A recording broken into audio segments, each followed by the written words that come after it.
Email marketing, it's funny because, again, people get really excited about social media, as they should, because like when you think about social media and you think about where people spend their time online, predominantly people spend their time on social media, and Facebook is probably the cornerstone of where people spend the most of their time online. But email marketing, believe it or not, is still one of the most powerful tools.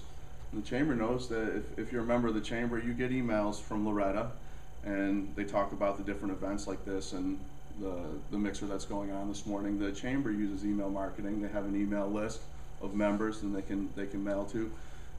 Your businesses, as you pointed out, Greg, you just imported your list into Constant Contact. Those emails that you're collecting, if you collect emails, if you're not collecting emails, even if it's just a matter of like you guys giving me business cards and me asking you today if I can add you to my email list that you can opt out of later, that's a great thing to do because that gives you a connection with somebody. If you think of Facebook, you can friend somebody on Facebook, you can have that connection.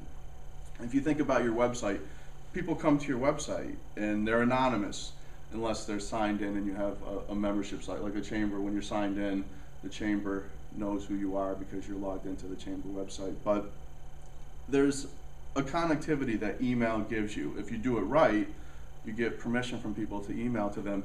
It's a great way to stay on the top of their mind, to be in part of their focal point, and you can send regular emails to people. One suggestion that I have, and I won't ask people to tell me, but I suspect that there's some people in here that may use a non-branded email, that may use a Gmail or a Yahoo or Hotmail account for sending their business emails. And I'll say right now, if you're doing that, take whatever, 50, 100 bucks, whatever it would take to pay a consultant to help you get a domain name that's matched so your email address domain name is the same as your website domain name. Because I can tell you right now that, at least myself, and I know that I'm not alone here, when I get the barrage of email and I'm going through and I do look at the emails that I get, and I don't have spam filters set because I don't want to get false positives and miss potential business. But when I look at emails and they're from Gmail, 9 times out of 10, those go right to the junk folder. You know, I might give, if it's got a really good subject line, I might actually open it up and look at it. But if somebody's using a Gmail account and they're promoting a business with a domain, I just have this sort of sense of, you know, okay, are they really a business? Because anybody can get a free Gmail account, and it's just do yourself the favor. For 50 or 100 bucks, I'm sure that you can find someone. I'd be glad to do it myself or refer somebody. It's not a matter of me trying to drum up a $50 or $100 sale. It's just a matter of saying it's that important. So if you're using a non-branded email address, please consider using one that's the same as your website. It will definitely help your credibility. It'll help build trust with the people you're communicating from. In terms of email marketing, the most important thing is really to make sure that you have permission from people. So if you're going to send people email, and as you know, as you all use email, I'm sure, the spam that you get is so frustrating. It's time consuming. It takes time out of your day, and all people have to do is click to the FTC website and report you. Now, the actuality of you actually getting hit with a fine for violating can spam, just the essence of can spam, just so you know, and there's information that's very easily found on the FTC website. If you Google Spam Act, can spam, you'll find a nice document that has all the highlights that I'm going to share. But basically, you need to have permission. If somebody says that you sent them email without their permission, it's good to be able to substantiate that. So for Constant Contact, for instance, if you have an email form on your website, which Constant Contact makes it very easy to place there, it gives you a piece of code.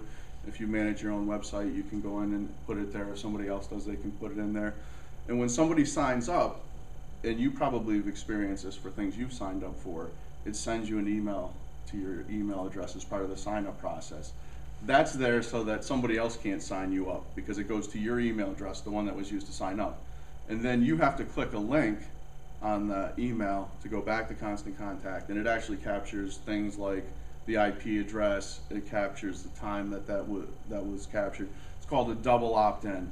that's like the safest thing to do. That way, if somebody says that you're sending them spam, that gives you something to point back to and say, hey, you know, I'm glad to take you off my list. And in fact, Constant Contact and other systems like that are great, because when somebody clicks unsubscribe at the bottom of your email, it's automatically put in there. It takes them out of the database so that they don't get future emails. Because the worst thing to do, if you really want to tick somebody off that you want to do business with, send them an email without their permission, and then when they ask you to take them off the list, send them another email and see how quickly they find the FTC website. So that's a big no-no. The nice thing about the software like Constant Contact or iContact or MailChimp, there's a bunch of different email service providers they're called, is that when you sign up for an account, they force you to put certain information in, such as your phone number, your physical address, and this information is being requested for a reason. It's being requested so that your emails are what's called CAN-SPAM compliant. So it automatically takes that information, it puts it in the footer of your email along with the unsubscribe link, and that way you don't have to worry about it. You don't have to worry about, am I CAN-SPAM compliant? People like say, CAN-SPAM, you know, it sounds like some kind of bad breakfast food. What are you talking about? Just to give you an idea of what the impact is, the fine is like $16,000 per incident. So you send out 100 spam emails, that could shut you down. Okay, now I'm sure that you guys have business insurance or will be getting business insurance, you know, but it's risky behavior. So make sure that if you're doing email marketing, that you're CAN-SPAM compliant. And don't look past email marketing. Don't say, well, geez, that's old school. You know, email marketing, that's yesterday's technology. And the answer is no, it's not. It's, if you look at any of the big retailers that you may be on their subscriber list, like I subscribe to different electronic retailers because I buy electronics for my business. I subscribe to, you know, Radio Shack, different companies, and when you look at their email, you'll see the things that I'm talking about in their emails. And I actually buy stuff from that. You know, they send me Tiger Direct, which used to be CompUSA, I think was bought by Tiger Direct. You know, look at this deal, and it's the power of suggestion, and they get their name out in front of me every day, and I let them, you know, as much email as I have to go through. Why? Because there's value in it. That's the other thing. If you're going to be sending out emails through email marketing, make sure that there's something of value in there. Don't feel like I have to send an email just to stay top of mind, but you send them something that once they've opened it, they feel like you've wasted their time, because it's sort of a double negative. At that point, you're not going to get any business, and they'll probably unsubscribe. The thing to do also with email marketing, and it's going to depend quite a bit because there's a broad range of different businesses here, but I'll say an average, twice a month is a good frequency to send out emails. More than twice a month, like some of the ones that I mentioned, Radio Shack does once a week for me. I think Tiger Direct does every day. They have a daily deal. I have clients whose email marketing programs I manage, they do twice a month, which works well for them. And what you do is you want to, especially if you have an established list like you do, Greg, you want to test, and you want to test different frequencies, assuming that you have the time to do that. And you'll find what the right frequency is, because when you go too much, you'll see unsubscribes, and when you don't do enough, you won't really see traction. When you send out an email, you won't see people coming to your website, you won't see increased sales or phone calls as a result of that. So I'm just gonna, I know I've said a lot, so I'm gonna take a second and just see if anybody has any questions on what we talked about so far, because again, email marketing, if anybody tells you email marketing's dead, they don't know what they're talking about. Definitely don't hire them. How do you see the unsubscribes? Actually, unsubscribes, I think you can configure based on the email management system that you're setting up, so you can see reports for, you log in and see who unsubscribed that week, who you lost. And it happens automatically, so that's the beauty of it. So like if somebody unsubscribes at 3 in the morning, you know, the next email goes out, say at 7 in the morning, they're already off the list. But yes, you can look at reports and be able to determine who unsubscribed and just sort of see the trend. So if you usually send it once a month and then you try twice a month and your unsubscribe rate doubles, say, okay, well, either the email itself was really bad and maybe I'm brave and want to try another one, or maybe, you know, it's just maybe that once a month for my market, for my goods and services, that's the right thing. But I think testing's good, because if you're only sending it out once a month, but you're getting a high open rate. So when you look at email marketing, the things to look at for reportings besides unsubscribes, how many got delivered?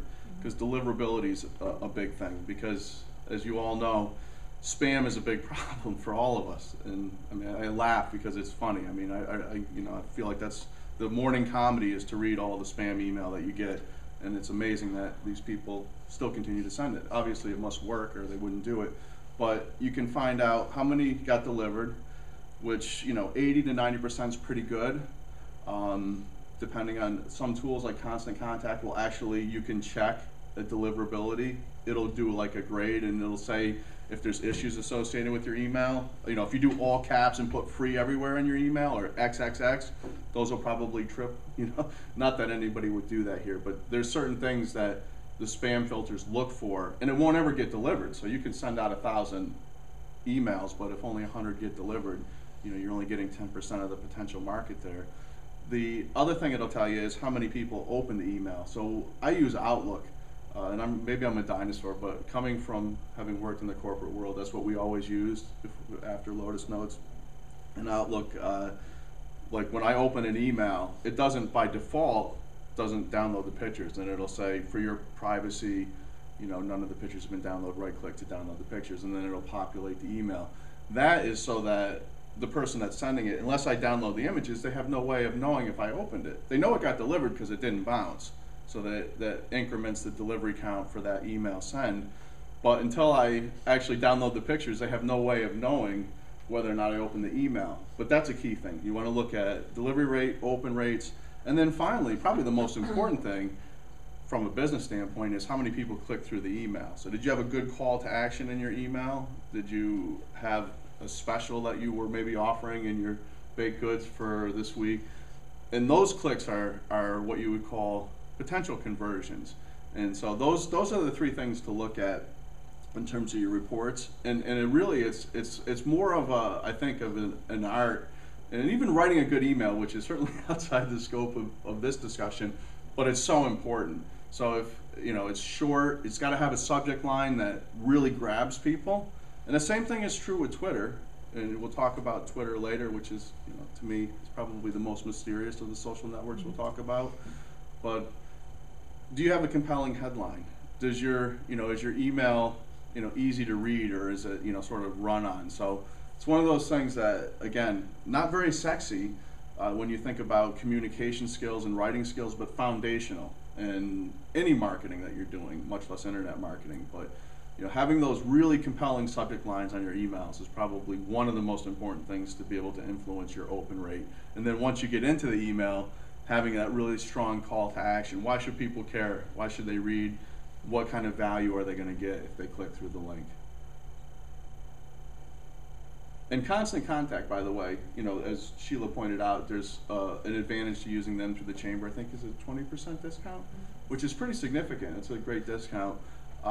There's other ones too, Eye Contact, MailChimp. There's a whole number of them. In fact, some of the website platforms like Adobe actually integrate the contact database and the mailing function right with your website. So if somebody submits a contact form, for instance, then you can get that information. I guess it's probably a show of hands, and again, not to embarrass anybody, but how many people here are collecting email addresses on their website? A couple people? Okay, that's low-hanging fruit right there. You got people coming to your website, and think about your store if you have a physical store, which some of you do. People come into your store, maybe they're browsing and they leave and they never come back again. And your website's the same way. I mean, hopefully they come back again. Hopefully they like what they see there, they find value, they reach out to you for your service. But if you don't capture their email address, I mean, they're anonymous, and the fact of them coming back to your website could only be by accident. If they don't bookmark your website or they don't share it on social media, then not having that email is sort of like a lost opportunity, because before that they're anonymous. Once you have their email, there's somebody you can market to, as long as you have their permission, which if they fill out your form on your website, and again, it's super easy. I know you probably have a number of different technologies that you use to host your website, but anything from GoDaddy's Website Tonight, which is called something else now, to WordPress, if people are using WordPress to host their website and their blog, if they have a blog, to whatever you're using, whatever you use, it's super, super easy to drop a constant contact form or any of the other forms in. It gives you the code, you put it on your website, and once it's there, now you've got an opportunity to capture people coming to your website, and you can have that stickiness that you get. With one of the cautions that I'll say with social media, and we're going to get there in a second, but again, to more contrast it with email and the value that email has. If you think about Facebook, many of you remember MySpace, maybe not. Maybe through your kids, maybe you had your own MySpace account. MySpace, by the way, is sort of rebranding and relaunching themselves, very focused on the entertainment industry. But I can remember 5 or 6 years ago when people were asking whether or not Facebook, which at the time was just fledgling. I mean, very few people heard of Facebook 6 years ago. And it's hard to believe now, because that's where they spend their time. But MySpace is basically a shell of what it used to be. I mean, they got sold for $20 million and they used to be worth billions. So my whole point of the story is that don't overinvest in Facebook. Like they used to have something called custom tabs in Facebook. So when you went to a company page on Facebook, you could do an opt-in to grab someone's email, or you could have an application. And a lot of people spent a lot of money, and then Facebook decided, no, we're not going to do that anymore. So I'm not by any means saying that Facebook's not important. It's very important, especially for certain consumer-oriented businesses as opposed to business type businesses. But email marketing, you call it old, you can call it stodgy, you can say it's unsexy, but when you have somebody's email address, you have a connection with them. It's not dependent on whether or not Facebook changes their terms of service, or whether or not Twitter determines that you have fake followers and shuts down half your followers, or any other kind of risk that you may have when you're online marketing, because it's all about what am I going to get for my efforts in online marketing, because as everybody said, it's a lot of work. Anybody that's done internet marketing knows that it's a lot of work. So if somebody sends you an email solicitation saying, we're going to bust the doors off your website with traffic, we've got free traffic, this software will get you free traffic to your website, not only walk away, run away. Because if it's not work, I'm not saying that internet marketing is not efficient, and I'm not saying that it's not a great rate of return, but it's work. As you know, if anybody's managed a social Facebook page or a LinkedIn company page, it's work. Email marketing's work. But this is the low-hanging fruit. Email marketing is low-hanging fruit. And if you're not doing that, definitely put that on your to-do list. Right behind having a branded email if you don't have that. Those things are critical.